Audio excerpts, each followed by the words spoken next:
Dialogando con el padre Raúl Sánchez. Va usted a escuchar con alguna frecuencia de ahora en adelante, ¿no?, estas palabritas, ¿no? Igualdad, libertad y fraternidad. Bien. Esas palabritas en conjunto y dentro de un contexto bastante interesante dentro de la historia, especialmente del siglo XVIII para acá, esas palabritas se utilizaron mucho en la Revolución Francesa, ¿no? La libertad, la igualdad y la fraternidad. Y voy a hacer uso aquí de una de ellas, ¿no? La fraternidad. Aquel que sabe que es fraterno, la palabra fraterno, fraternal, pues eso viene de hermano. Entonces, cuando se habla de fraternidad, pues está hablando de una hermandad, de un grupo de personas que son hermanos. Muy bien. Y si son hermanos, ¿es por qué? Hombre, pues porque hay un solo papá, porque hay un mismo papá. Para que uno sea hermano, entonces tiene que uno tener el mismo padre. Nosotros los católicos somos hijos del Padre porque en el Hijo, a través del bautismo y la fe, nos hacemos hijos de Dios. Eso es bien claro. Eso lo enseña el Catecismo de la Iglesia Católica, obviamente soportado por la enseñanza que nos da la palabra del Señor, la Biblia. Nosotros somos hijos en el Hijo, porque a través de la filiación divina que adquirimos en el bautismo y precisamente por la fe, entonces nos hacemos hijos de Dios. Si somos hijos de Dios, nosotros, por ejemplo, los católicos, entonces por eso nos llamamos hermanos. De hecho, nosotros les decimos a los hermanos separados, porque ellos alguna vez estuvieron en la Iglesia Católica, la única iglesia que existe, la única iglesia que fundó nuestro Señor Jesucristo.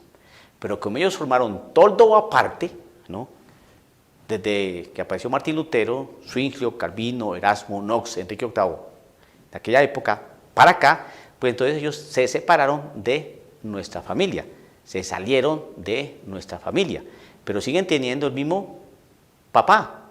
Por eso nosotros les decimos a ellos hermanos separados, o hermanos esperados, o hermanos cristianos. ¿Bien? Es así porque la historia no nos deja mentir. Pero resulta que dentro de este contexto fraternidad universal, eso es un terminacho masón. Eso es de los masones.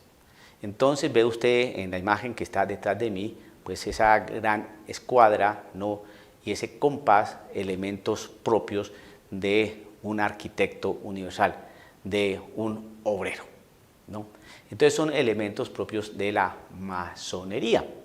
Entonces se habla de fraternidad universal porque quieren hermanar al universo, a todo el mundo. La cuestión es esta: ¿quién es nuestro Padre? Porque los masones no son cristianos. Uno, los budistas no tienen a nuestro Dios como su Padre.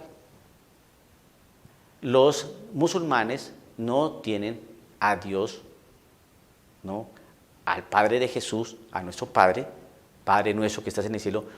El Dios de los musulmanes no es nuestro mismo papá. Entonces, cuando se habla de fraternidad universal, ¿qué nos están enseñando o qué nos quieren decir? ¿Que somos hermanos sin padre? ¿Qué término es ese?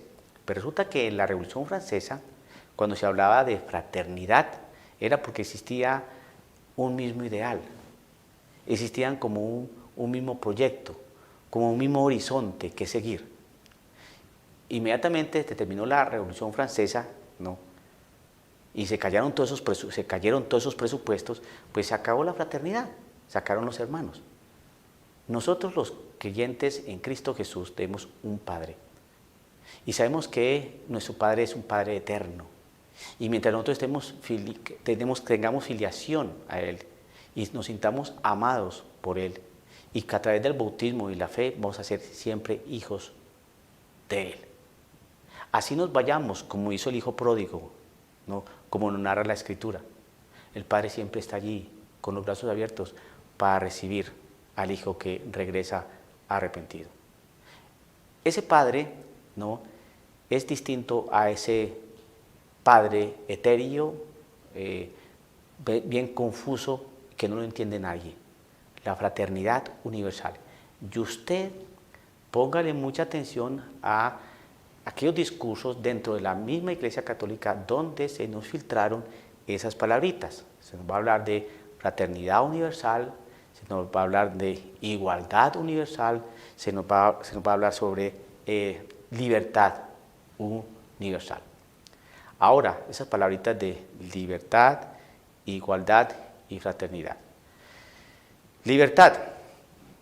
Solamente la libertad se puede alcanzar en la verdad. ¿Por qué?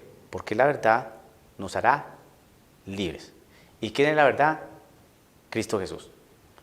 Si no está Cristo allí, esa libertad no es libertad. 2.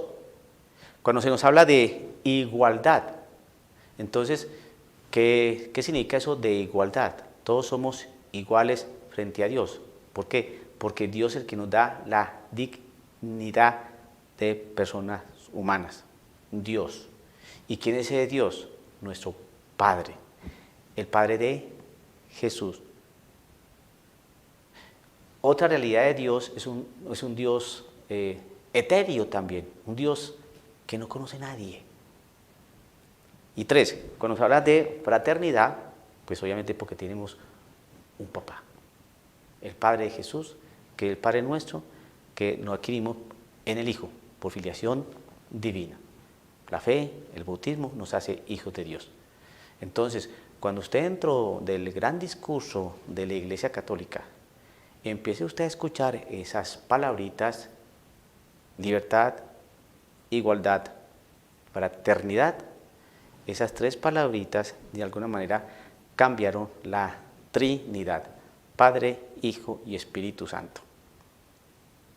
Entonces hay como una equivalencia, ¿no? Entonces hay una transposición de conceptos, Padre, Hijo y Espíritu Santo. Ese es Dios, 3 personas distintas y un solo Dios verdadero, para que nos vayamos confundiendo con 3 realidades y 3 palabras: igualdad, fraternidad y libertad. Usted va a escuchar, estoy completamente seguro, esas palabras en un nuevo discurso dentro de la Iglesia Católica, porque hoy en día desconocer la infiltración de algunos grupos masones dentro de la Iglesia Católica es ser uno ingenuo. Hoy en día, si usted se considera un católico bien formado, un católico que está enterado de las noticias, usted tiene que darse cuenta de que sí hay una infiltración y con mucho dolor lo tenemos que decir, pero eso es la cruda realidad y la cruda verdad. No podemos ser ingenuos de pensar que en la Iglesia todos somos santos, porque eso no es cierto. La Iglesia es una institución divina, ¿no?, pero también conformada por humanos. Y donde hay humanidad va a haber pecado. Y ese pecado es el que deteriora, ¿no?, y acaba, ¿no?, lo que Cristo ha querido sostener, lo que Cristo ha querido edificar, lo que Cristo ha querido mantener. De hecho, nuestro Señor Jesucristo nos dice en el Evangelio según San Mateo, capítulo 16, 18 en adelante, ¿no?, que las puertas del infierno no van a poder prevalecer en contra de esa iglesia. Es decir, que el maligno, la realidad del mal, ¿no?, esa realidad del demonio va a estar atacando a la Iglesia Católica. Su Santidad San Pablo VI nos enseñaba que el humo del infierno ha entrado por las fisuras de la Iglesia, o sea que es algo que que no es desconocido para ninguno de nosotros, y el demonio se presenta a través de palabras. No se olvide, a través de la palabra, que si la fe llega a través de la predicación, a través de un mensaje, el demonio emula toda la realidad de Dios y también utiliza una palabra. Así fue que tentó a Adán y Eva, con la palabra. Nosotros tenemos que estar muy atentos para no dejarnos que enredar con esos conceptos y estas palabras que son bastante eufemísticas, ¿no? Sofistas también, ¿no? Que metidas dentro de un discurso, dentro de un lenguaje retórico y demagógico, lo pueda usted envolver. Claro, nos hablan de libertad, pues nos hablan de igualdad, nos hablan de fraternidad, pues uno dice, sí, claro, qué bonito, pero pongan atención a las realidades que dejan de decirse: Padre, Hijo y Espíritu Santo, todos reunidos en Cristo Jesús. Cuando nos hablan de Dios, pero no nos hablan del Espíritu de Dios, ni nos hablan de Cristo Jesús, entonces ojo con ese lenguaje, porque es un lenguaje políticamente correcto y también políticamente engañoso. Dialogando con el padre Raúl Sánchez.